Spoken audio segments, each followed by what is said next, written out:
Hello everyone, कैसे हैं आप सब लोग। मैं विवेक कुमार शर्मा स्वागत करता हूं आप सभी का आपके अपने पीडब्ल्यू नर्सिंग वल्ला में। हम लोग बात करेंगे हमारे कम्युनिटी हेल्थ नर्सिंग सब्जेक्ट के एक जबरदस्त टॉपिक जिसका नाम है कम्युनिकेबल डिजीज। और यहाँ ये मान के चलिएगा, यहां से लगभग हर एग्जाम में क्वेश्चन आना बिल्कुल तय है। यहां से क्वेश्चन आता ही आता है और क्वेश्चन इतना आसान होता है जिसकी कोई हद नहीं होती। लेकिन कई बार हम लोग क्या करते हैं, इतना डिटेल में चले जाते हैं तो जो बेसिक चीजें हैं उनको ही हम लोग छोड़ जाते हैं। देखिए, हम लोग बात करेंगे डिजीज पोर्शन की, कम्युनिकेबल डिजीज की। अब सबसे पहले तो ये समझिएगा कम्युनिकेबल डिजीज होती कौन सी है, कि ऐसी डिजीज जो एक पर्सन से दूसरे पर्सन में क्या हो रही है, स्प्रेड हो रही है, डिजीज क्या कहलाती है, कम्युनिकेबल डिजीज कहलाती है। हालांकि मैं आप लोगों को इसका जो डिवीजन है, जो ट्रांसमिशन है, वो अलग से बताऊंगा, लेकिन अभी मैं डिजीज बता रहा हूं आप लोगों को। डिजीज होती है एक बैक्टीरियल डिजीज जो बैक्टीरिया से होती है।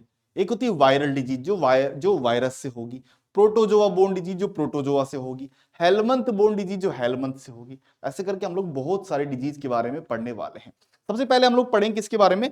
मैं एक आपको एक ट्रिक बता देता हूं पहले, क्योंकि कई बार ऐसा आ जाता है कि 4 डिजीज दे देते हैं और बताइए इनमें से बैक्टीरियल बोर्न डिजीज कौन सी है, बताइए इनमें से वायरल बोर्न डिजीज कौन सी है, तो यहां कंफ्यूजन हो जाता है। सबसे पहले तो आपको यह पता होना चाहिए बैक्टीरियल डिजीज कौन सी है और वायरल डिजीज कौन सी है। क्लियर है।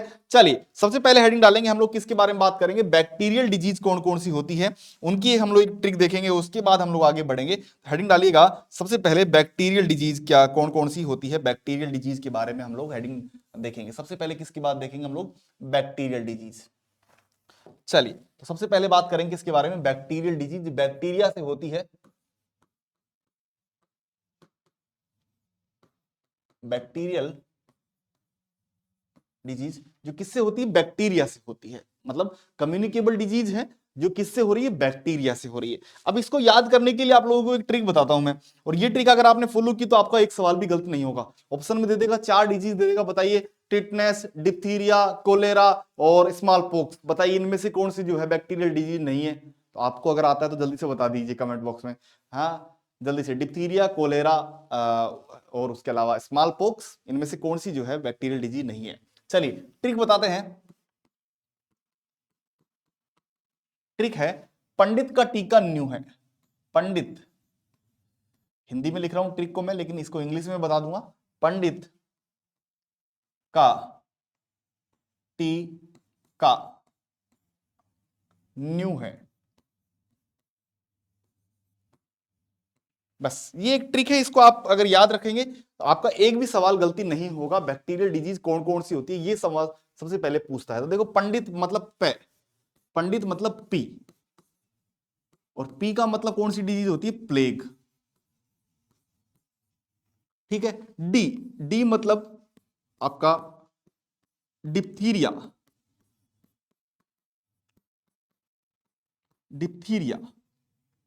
त, त मतलब टी, त मतलब टी, टी का मतलब है यहां पर टाइफाइड।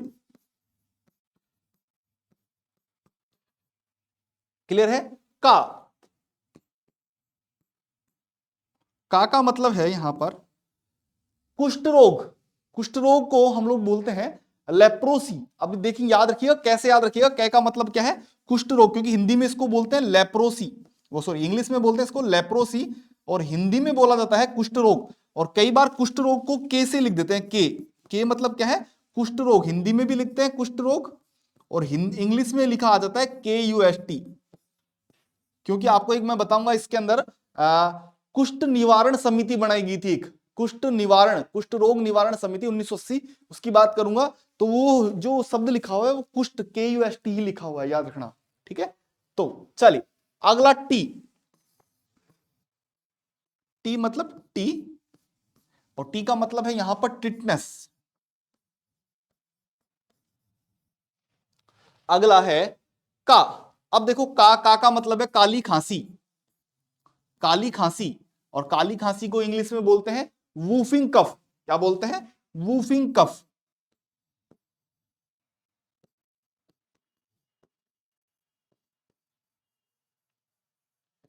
वूफिंग कफ, काली खांसी, इसको क्या बोलते हैं, वूफिंग कफ। अगला है न्यू, यहां लिख रहा हूं मैं, अगला है न्यू। एक सेकंड, नेक्स्ट हम लोग लिखेंगे किसके बारे में, न्यू। न्यू का मतलब है निमोनिया। न्यू का मतलब क्या है? निमोनिया।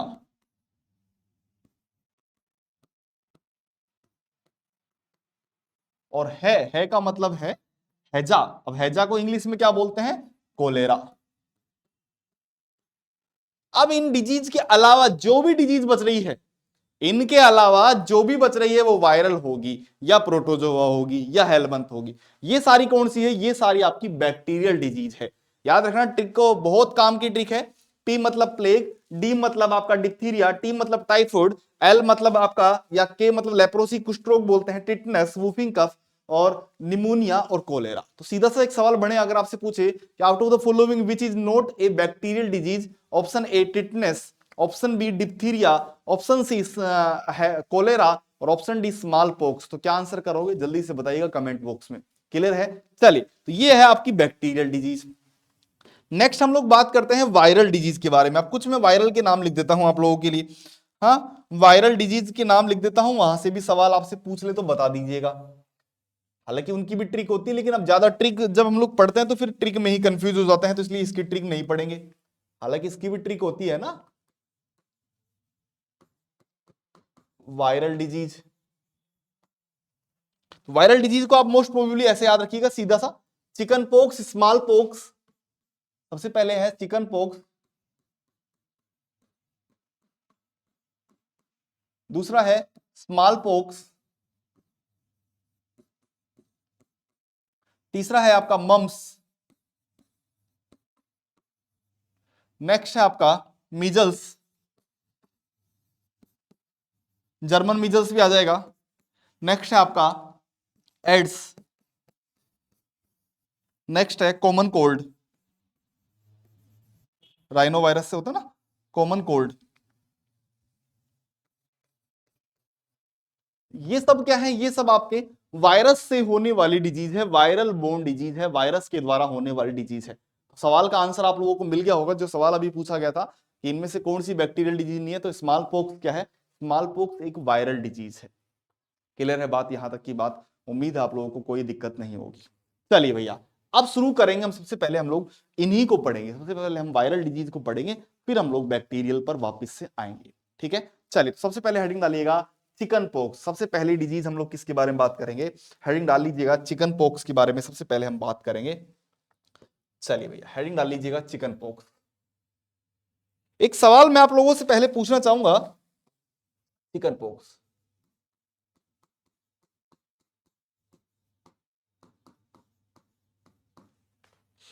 एक सवाल अगर आपसे पूछा जाए कि इनमें से छोटी माता किसे कहते हैं? मेरे को एग्जैक्ट ईयर नहीं पता किस में पूछा गया था, लेकिन एक सवाल मैं आप लोगों से पहले पूछ लेता हूं कि क्वेश्चन आ जाए,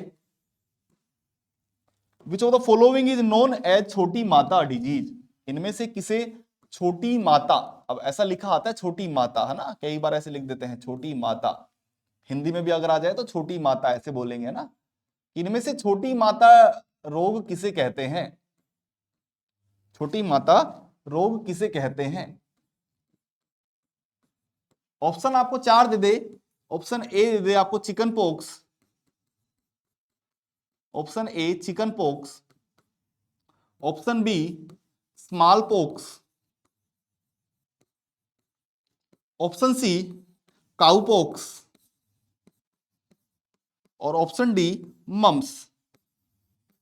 तो आप लोग यहां पर क्या आंसर करेंगे?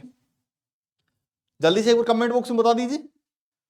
Very good. देखिए, अब बहुत सारे बच्चे यहां पर स्मॉल मतलब छोटा और पोक्स मतलब माता, तो बहुत सारे बच्चे क्या करते हैं, स्मॉल पोक्स को छोटी माता आंसर कर देते हैं। मैंने बहुत जगह देखा है, मैं बहुत जगह पूछा भी है, बहुत सारे बच्चे स्टार्टिंग में यही करते हैं, स्मॉल पॉक्स को क्या लिख देते हैं? छोटी माता, जबकि ये सबसे बड़े हमारी गलत फहमी है। यहां पर आपको इंग्लिश डिक्शनरी की यूज नहीं करना है किसी भी तरीके से। याद रखिएगा, छोटी माता जो है वो चिकन पॉक्स को कहा जाता है। किसको कहा जाता है? चिकन पॉक्स को जो है छोटी माता कहा जाता है। याद रखिएगा, जो स्मॉल पॉक्स है इसे चेचक कहा जाता है। इसे क्या कहा जाता है? इसे चेचक कहा जाता है। तो आप कभी भी गलती से भी कंफ्यूज नहीं होना है आप लोगों को, ये बात आज आप यहां पर इसको क्लियर कर लीजिएगा। जो चिकन पोक्स है इसे छोटी माता कहते हैं, जबकि स्मॉल पोक्स है इसे चेचक या बड़ी माता कहा जाता है। क्लियर है क्या बात? तो ये सवाल आप लोगों के एक बिल्कुल ध्यान में होना चाहिए, बिल्कुल दिमाग में फिट हो जाना चाहिए कि हम लोग क्या बोलना चाह रहे हैं। छोटी माता हमेशा चिकन पॉक्स को बोलते हैं, बड़ी माता स्मॉल पॉक्स को बोलते हैं। यहां पर आपकी इंग्लिश जो वोकैब्युलरी है वो काम में नहीं आ रही है। क्लियर है? चलिए भैया आगे बढ़ते हैं। अब आइए चिकन पॉक्स के बारे में। हम लोग इसके बारे में बहुत सारी बातें करेंगे, जैसे इसका क्यूजिटिव एजेंट कौन सा है, इसके बारे में और भी हम लोग बहुत सारी बातें करेंगे। सबसे पहले हम बात करेंगे इसका क्यूजिटिव एजेंट कौन सा होता है। चलिए सबसे पहले हेडिंग पहला पॉइंट हम लोग पढ़ेंगे, क्या पढ़ेंगे? क्यूजिटिव एजेंट।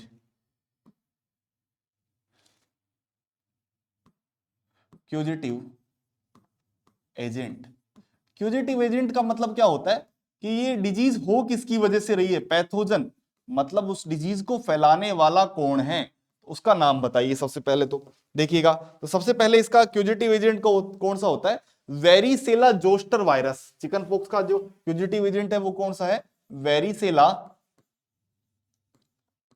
Zoster virus.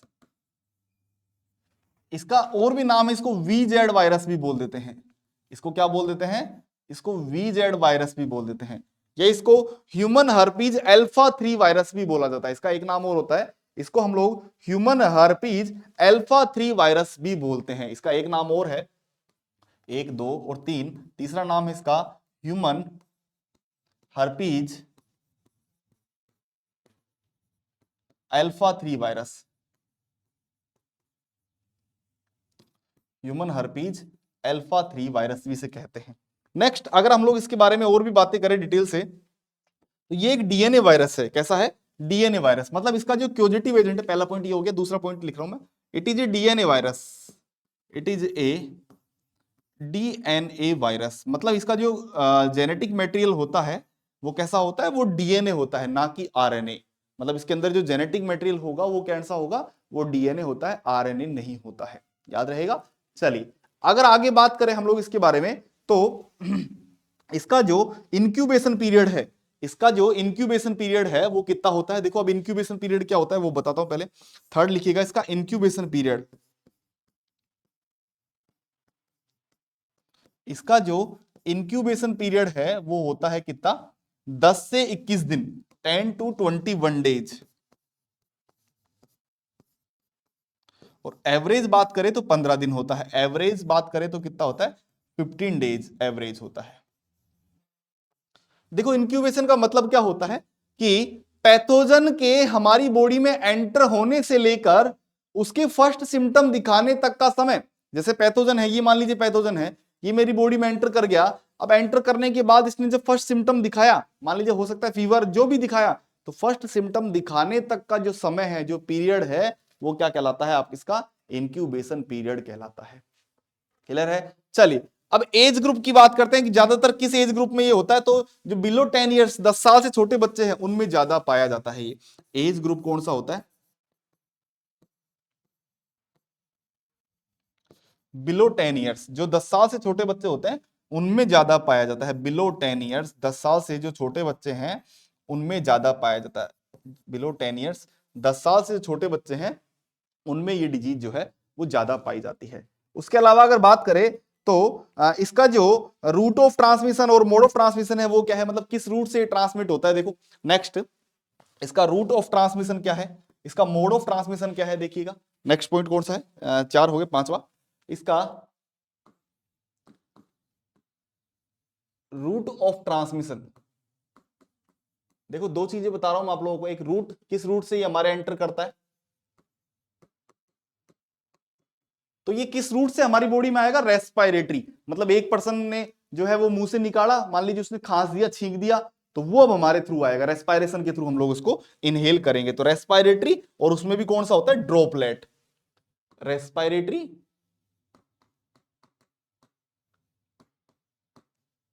और उसमें भी कौन सा होता है? ड्रॉपलेट्स। मोड कौन सा होता है? ड्रॉपलेट। मतलब हम जो भी कोई इंफेक्टेड पर्सन है वो खांसेगा, छींकेगा, कुछ भी, मान लीजिए खांस रहा है, अभी उसके खांसने से मुंह से उसकी छोटी छोटी क्या निकल गई? छोटी छोटी जो बूंदें निकल रही है वो हमने इनहेल कर ली, हमारे रेस्पायरेटरी सिस्टम में होकर वो अंदर चली गई। तो इसका रूट ऑफ ट्रांसमिशन क्या है?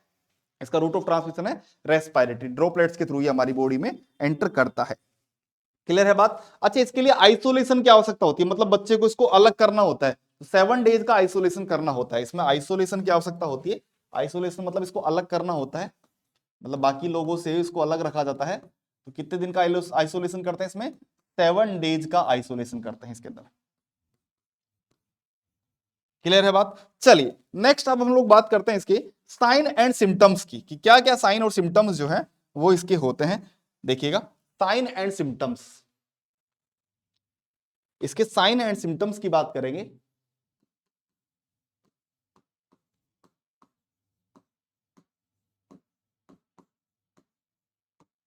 देखो, साइन और सिम्टम्स की बात करेंगे। अब देखो 3 स्टेज होती है।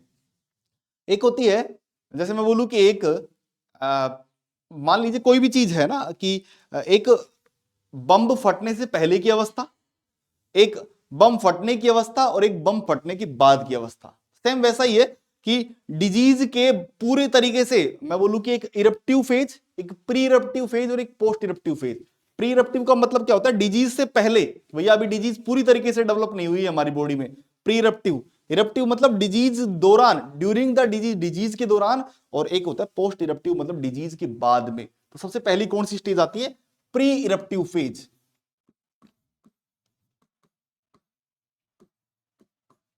प्री इरप्टिव मतलब समझ गए क्या? इसको मतलब डिजीज से पहले, अभी डिजीज पूरी तरीके से नहीं आई है। इसको प्रोड्रोमल स्टेज भी बोलते हैं, प्रोड्रोमल। प्रोड्रोमल स्टेज मतलब अभी तक पूरी तरीके से डिजीज आई नहीं है। इस स्टेज में क्या होता है? इस स्टेज में देखो, फीवर होगा, नोजिया होगा, वोमिटिंग होगी, हाँ हेडेक होगा, बैक पेन होगा, रेस्टलेसनेस, बस ये 2-4 चीजें इसमें दिखेगी। क्या क्या होगा? देखो, फीवर होगा, इसके अंदर क्या क्या होगा? इस स्टेज के अंदर फीवर होगा, फीवर होगा, वोमिटिंग होगी, हेडेक होगा, रेस्टलेसनेस होगा, रेस्ट नहीं कर पाएगा बच्चा ना, रेस्टलेसनेस, बैक एक मतलब कमर में दर्द होगा। तो ये सारी स्टेज कहां दिखाई देगी? ये सारी स्टेज जो है प्री इरप्टिव स्टेज में दिखाई देगी। नेक्स्ट स्टेज होती है आपकी post eruptive stage. Second stage कौन सी आएगी? अगली स्टेज कौन सी आएगी? ये मैं बोलूं कि इरप्टिव स्टेज, पहले प्री इरप्टिव है, अब कौन सी स्टेज आएगी? Second eruptive, eruptive stage. Eruptive stage में क्या होंगे? देखो, रैसेस दिखाई देंगे बॉडी के ऊपर। रैसेस मतलब छोटे छोटे छोटे छोटे छोटे छोटे से रैसेस, ऐसे इस तरीके के रैसेस दिखाई देंगे। देखो ये, मैं इसको यहीं ले लेता हूं ना, इसी पे लिख देता हूं, बाकी में ज्यादा बेहतर रहेगा। देखो इस तरीके से स्टेज दिखाई दे रही होगी आप लोगों को, इसको बोलते हैं इरप्टिव स्टेज।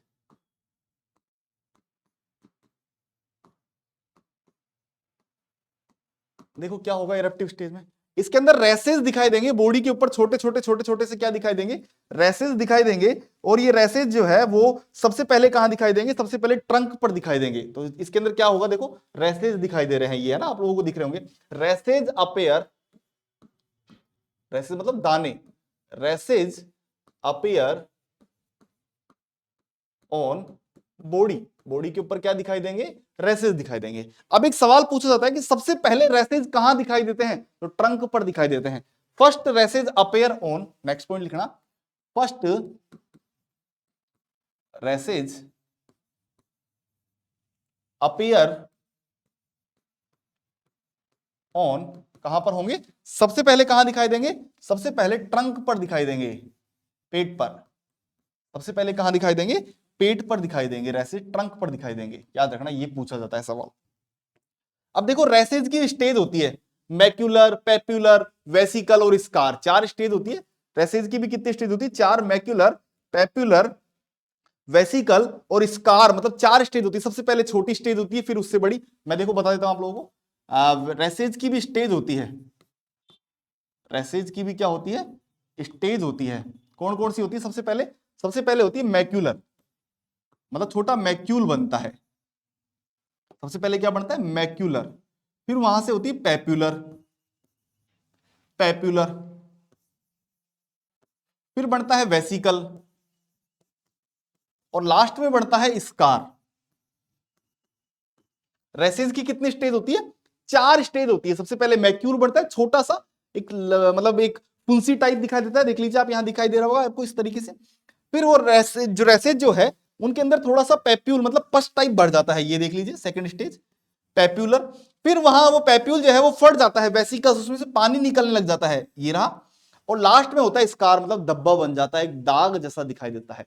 चारों स्टेज जो है वो इसमें दिखाई देती है। और जब चारों स्टेज एक साथ दिखाई दे बॉडी के ऊपर, जब बॉडी के ऊपर चारों स्टेज एक साथ दिखाई दे तो उसको बोलते हैं प्लियोमोर्फिज्म। इसके अंदर चारों स्टेज एक साथ दिखाई देती है तो इस स्टेज को क्या बोला जाता है? इसको बोला जाता है प्लियोमोर्फिज्म। इसको क्या बोलते हैं? प्लियोमोर्फिज्म।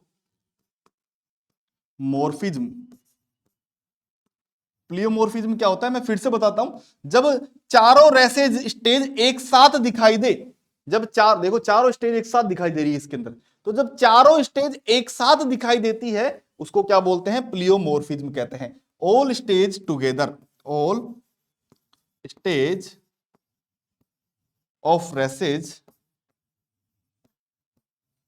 अपीयर टुगेदर, एक साथ दिखाई देती है। चारों स्टेज जो होती है रेसेज की वो एक साथ दिखाई देती है, वो एक साथ सारे के सारे रेसेज जो हैं वो प्रेजेंट होते हैं।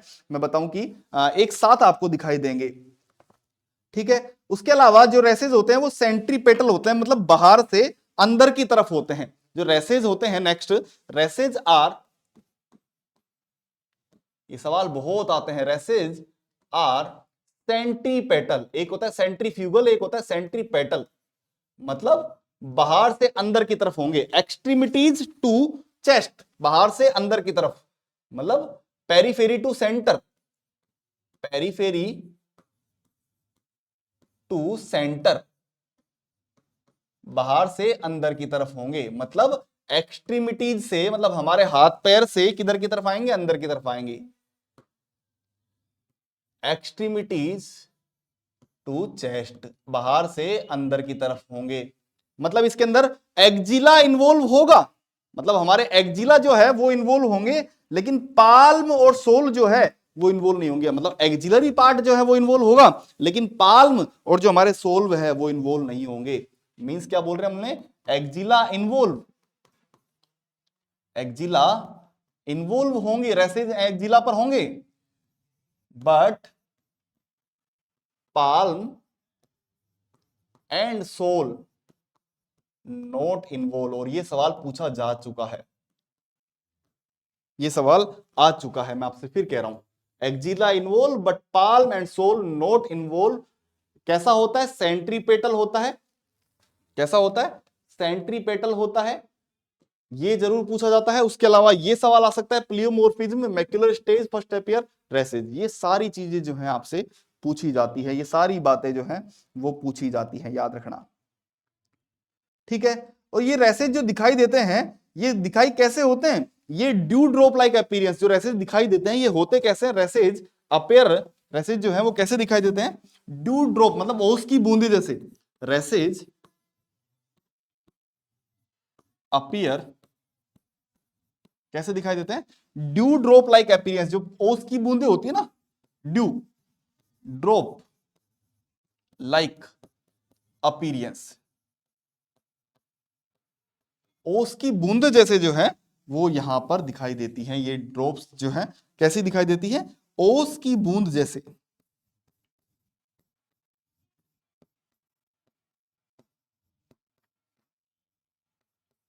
ओस की बूंद जैसे जो है ये रेसेज दिखाई देते हैं। क्लियर है बात? यहां तक की बातें उम्मीद है आप लोगों को समझ में आई होगी।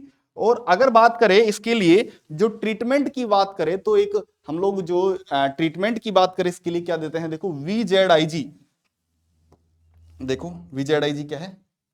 Varicella zoster immunoglobulin. ट्रीटमेंट की बात करेंगे इसके लिए,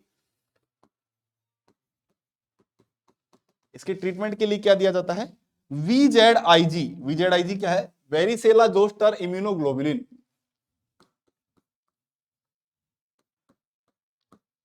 वेरिसेला जोस्टर इम्यूनो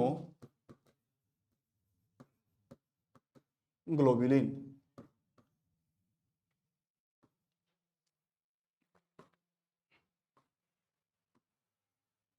ग्लोब्यूलिन। ये हम लोग जो है वो पेशेंट के अंदर इंजेक्ट करते हैं, वेरिसेला जोस्टर इम्यूनोग्लोबुलिन। ये 72 घंटे के अंदर अंदर इंजेक्ट किया जाता है। कितना? Administered with in 72 hours. Administer इसको कैसे किया जाता है? एडमिनिस्टर्ड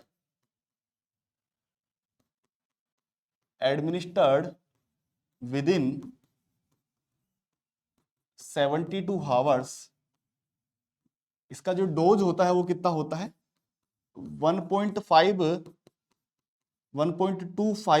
टू 5 ml, लगभग कितना? 1.25 से लगभग कितना? 5 ml तक जो है वो इंजेक्ट किया जाता है। 1.25 टू 5 ml। और इसका जो रूट होता है वो कौन सा होता है? IM रूट से ये इंजेक्ट किया जाता है बच्चे के अंदर। रूट कौन सा होता है? IM रूट होता है।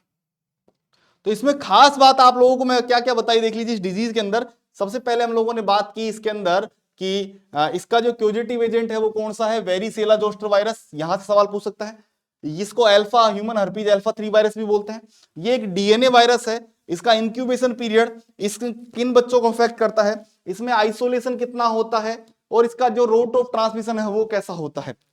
इसके बाद इसके प्री इरप्टिव फेज में क्या क्या होता है, प्री इरप्टिव फेज का दूसरा नाम क्या है वो पूछ सकते हैं। और इसके इरप्टिव फेज का हर सवाल इंपॉर्टेंट है, हर चीज इंपॉर्टेंट है। इसके इरप्टिव फेज की हर चीज इंपॉर्टेंट है, मैं फिर कह रहा हूं। हाँ, उसके अलावा यहां से सेंट्रीपेटल, पेरिफेरा, एक्जिला, ये सब चीजें जो है वो इंपॉर्टेंट है। और इसके ट्रीटमेंट VZIG के बारे में सवाल आ सकता है।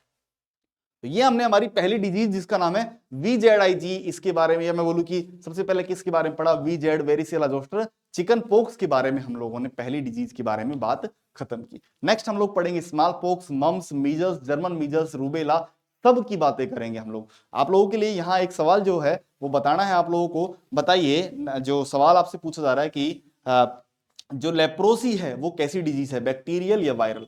जल्दी से कमेंट बॉक्स में आंसर करेंगे। Leprosy is a which kind of disease? Comment box में बताइएगा। मिलते हैं आप लोगों से अगले वीडियो में, अगले पार्ट में। Thank you so much, bye bye, take care,